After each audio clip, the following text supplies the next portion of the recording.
Hello friends, എല്ലാവർക്കും big boss Malayalam season 6 live അപ്ഡേറ്റ്സിലോട്ട് സാധനം. ഇപ്പോൾ ഇത് എവിക്ഷൻ്റെ എപ്പിസോഡുകളൊക്കെയാണ് ഷൂട്ട് നടന്നുകൊണ്ടിരിക്കുന്നത്. ഇത് എവിക്ഷൻ്റെ ഒരു അപ്ഡേറ്റ് ഒക്കെ പുറത്തു വന്നിരിക്കുകയാണ്. അപ്സര ബിഗ് ബോസ് ഹൗസിനോട് വിട പറഞ്ഞു വന്ന തരത്തിലുള്ള വാർത്തകൾ വരുമ്പോൾ ഇത് മറ്റൊരു വേദനാജനകമായിട്ടുള്ള ഒരു വാർത്ത വന്നുകൊണ്ടിരിക്കുകയാണ്. മറ്റൊന്നുമല്ല, നമ്മുടെ സ്വന്തം മുടിയൻ ഇതാ ബിഗ് ബോസ് ഹൗസിനോട് ഈ ആഴ്ച വിട പറയുന്ന ഒന്ന തരത്തിലുള്ള ഒരു വാർത്തയാണ് ഇപ്പോൾ പുറത്തു വരുന്നത്. അപ്പോൾ ഇന്നത്തെ വീഡിയോ ഭാഗത്ത് നമ്മൾ പങ്കുവെക്കാൻ പോകുന്നത് ഈ ഒരു അപ്ഡേറ്റ് ആണ്. അപ്പോൾ വീഡിയോ ഇട്ട് പോകുന്നതിന് മുമ്പ് ആദ്യമായിട്ട് ചാനൽ കാണുന്ന സുഹൃത്തുക്കാണെങ്കിൽ ഏറ്റവും പുതിയ ബിഗ് ബോസ് അപ്ഡേറ്റുകൾക്കായിട്ട് ഇപ്പോൾ തന്നെ ചാനൽ സബ്സ്ക്രൈബ് ചെയ്ത് വെക്കുക.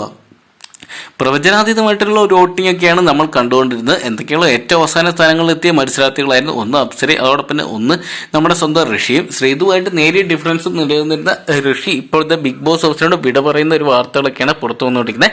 എവിക്ഷൻ ഷൂട്ടൊക്കെ നടന്നു കഴിഞ്ഞതോ അപ്സര ഇതിനോട് തന്നെ പുറത്തായുള്ള വാർത്തകളൊക്കെ പ്രമുഖ ഓൺലൈൻ പ്ലാറ്റ്ഫോമുകൾ അതോടൊപ്പം സോഷ്യൽ മീഡിയ പേജുകളൊക്കെ വന്നുകൊണ്ടിരിക്കുന്ന സാഹചര്യത്തിലാണ് ഇപ്പോൾ ഋഷിയുടെ ഔട്ടിനെ കുറിച്ചുള്ള ഒരു വാർത്തകളൊക്കെ വരുന്നത്. ഈ ആഴ്ച ഡബിൾ എവിക്ഷൻ ആണെന്ന് ഉറപ്പിച്ചിരിക്കുന്ന ഒരു വാർത്തകളാണ്. നാളെ ആയിരിക്കും ഋഷിയുടെ എപ്പിസോഡ് ഷൂട്ട് ചെയ്യുക. ഋഷി പുറത്തോട്ട് വരുന്നതിന്റെ ഇന്ന് അപ്സര മാത്രമാകുമ്പോൾ നാളെ ഋഷിയും പുറത്തു പോകുമ്പോൾ നിലവിൽ 10 മത്സരാർത്ഥികളായിട്ട് പോകുന്ന എപ്പിസോഡുകൾ വരുന്ന 2 ആഴ്ചകളിൽ ഒരു സിംഗിളും അതോടൊപ്പം ഒരു ഡബിൾ എവിക്ഷനുമായിട്ട് കാണാനുള്ള സാധ്യതയാണ് കാണുന്നത്. എന്തൊക്കെയാണ് പ്രേക്ഷകർ ക്യാപ്റ്റൻസി ടാസ്ക് പ്രേക്ഷകരാണ് ക്യാപ്റ്റനെ തെരഞ്ഞെടുക്കുന്നത് തുടങ്ങിയ ടിസ്റ്റ്പരമായിട്ടുള്ള കാര്യങ്ങളോട്ട് നീങ്ങുമ്പോൾ ഋഷിയുടെ ഈ അവിചാരിതമായിട്ടുള്ള പുറത്തുവരനെ കുറിച്ചുള്ള നിങ്ങളുടെ അഭിപ്രായം കമന്റ് ബോക്സിൽ പങ്കുവെക്കുക. വീഡിയോ ഇഷ്ടപ്പെട്ടെങ്കിൽ ലൈക്ക് ചെയ്യാനും ഷെയർ ചെയ്യാനും ബിഗ് ബോസ് അപ്ഡേറ്റുകൾക്കായിട്ട് ഇപ്പോൾ തന്നെ ചാനൽ സബ്സ്ക്രൈബ് ചെയ്ത് വെക്കുക.